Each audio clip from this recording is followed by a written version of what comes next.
Now, this one, this is the thing I really hate. Here's Olivia Wilde, who's the actress most famous from being in House. And here she is talking about why she is in favor of abortion. This is one of the more disgusting videos I've ever seen. This election cycle, I'm thinking a lot about reproductive rights. Everyone's right to plan when they want to have a family.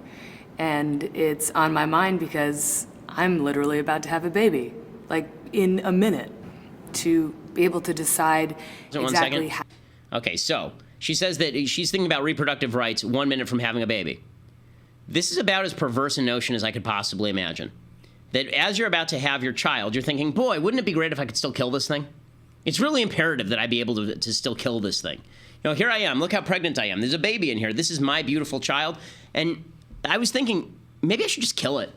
You know, it's really important that women be able to kill it anytime they please. She continues along these lines, not, of course, understanding really what she's saying on a moral level. How and when and why and where I want to have a baby. And I believe that is a basic human right. I care about reproductive rights. What do you care about?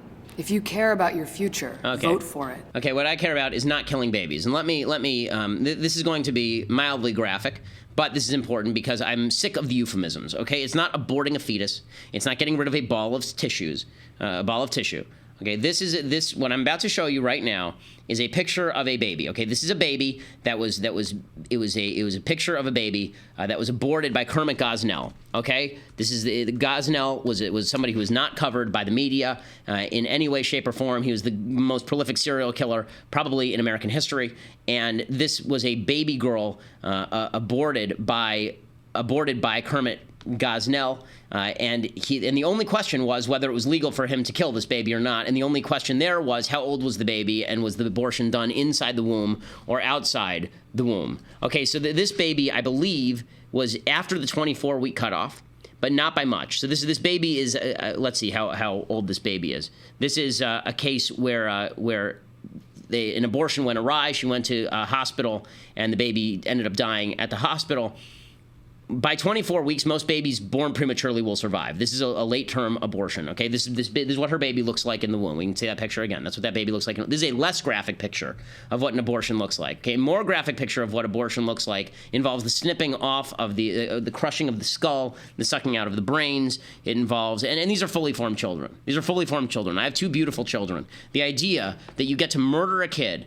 Okay, no one has a right to choose that picture. Go back to the other one. No one has a right to choose this. No one. No one has a right to choose this. You don't have a right to choose this, okay? That's a baby. You don't get to kill it just because it's convenient to you. You don't have a right to say, it's my decision where and when and how to have the baby. That's an individual human being, and if that baby were outside the womb and you stuck a knife through its chest, you'd be charged with first-degree murder. You kill it in the womb, and we call it a human right. That's not a human right because that's a human, and that human doesn't have any rights because you just decided its rights are less important than your right to your own convenience.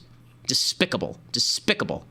And so we're now going to play a game with the left. Let's play a little game with the left. The game goes like this, okay? Show the other image. The game goes like this. At which point should you be able to kill this baby? Okay, we're going to play a game called When Should You Be Able to Kill This Baby? Because I've been told by people like Hillary Clinton that you're able to kill this baby all the way up to the very end, right? 32 to 30 weeks. Right? And that's when the baby is fully formed. It can be born alive. It is a fully formed human being. I've watched 2 of them come out of my wife. These are human beings. These are not balls of tissue. These are not clusters of cells. And I'm sick of being told that it's just an abortion. I don't like the euphemisms. It's not a termination of a pregnancy. It's a termination of a human life. Okay, it's a murder of a human being when you're talking about these babies and this idea that you get to choose that. Look, you got to choose a lot of things in life. You don't get to choose another human being's death. That's not something you get to choose. So when is it okay to kill this? When is it okay to kill this? Is it okay to kill this thing at week 14 when the heart is pumping several quarts of blood through the body every day? How about week 15 when the baby has an adult's taste buds? How about month 4 when the bone marrow is beginning to form? How about that? Or how about weeks 9 and 10 when the baby's teeth are already beginning to form? Its fingernails are already beginning to develop. We're talking about 2 months old, right? The baby can turn the head and frown. The baby can hiccup. Is that okay to kill?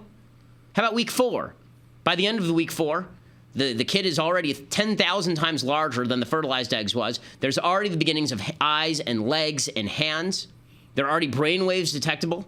Mouth and lips are present. Fingernails are forming. How about week 3?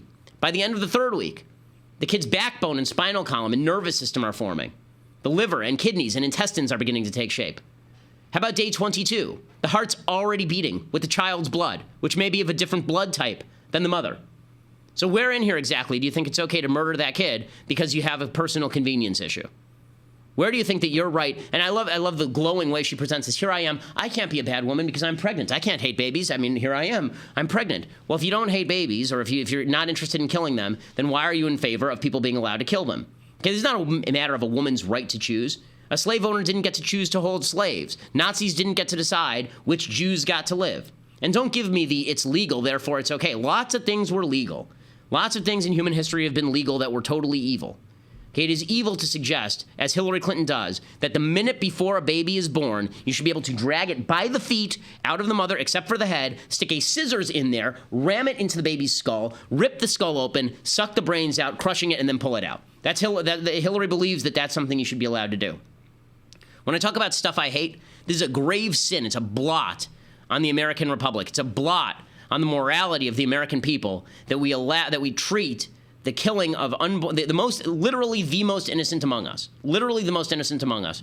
We treat the killing of these human beings as nothing more than just an issue of convenience and choice and all the rest of it. It's just no more euphemisms, no more euphemisms. And I wish to God that Mike Pence would have said that instead of citing to the Bible, okay? I haven't cited the Bible one time because I don't think that I think the Bible is right, but I don't think the Bible is the important textbook here. I think what's important here is the science. And I think you're talking about the creation of a unique human life on day one, and you can see it, and you can see the growth, and if you're willing to point out to me where it is that this becomes a human as opposed to a ball of tissue, then let's hear it. Let's hear it. I've gotten tweets, by the way. I tweeted this out earlier, and somebody said, well, the brainwaves only start at week 20.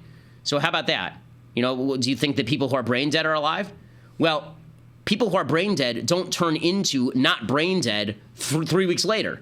Would you kill somebody in a coma because they're brain dead, but you know they're not going to be brain dead in 4 weeks, in 10 weeks?